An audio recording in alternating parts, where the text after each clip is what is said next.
US to tap $60 billion war chest in Boon for Huawei rivals.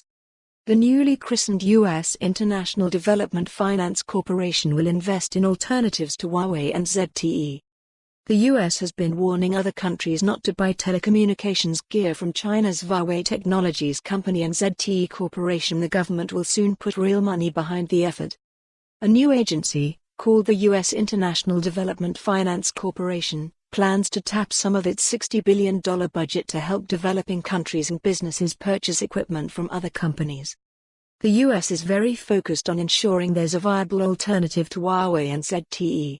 We don't want to be out there saying no. We want to be out there saying yes, Adam Boehler, the first chief executive officer of the DFC, said in a recent interview. He declined to discuss specific company talks or how the money would be spent. However, the plans would be a welcome boost for Sweden's Ericsson AB and Finland's Nokia Oy, which have struggled to compete with Huawei and ZTE equipment that's often cheaper and at least as capable. The US could bankroll Huawei alternatives through loans or loan guarantees to developing nations and companies, or even acquiring minority stakes in emerging makers of competing gear. Ericsson shares jumped as much as 4.2%, while Nokia gained as much as 3.2% following the story. The U.S. government is concerned about Chinese companies dominating the rollout of fast wireless networks known as 5G. The Trump administration has said Huawei and ZTE gear could be used for spying, an allegation the companies have denied. Many countries, including Germany and France, are reluctant to ban individual vendors like Huawei. Huawei and ZTE are state-owned enterprises or government-driven companies that subsidize their gear in some cases.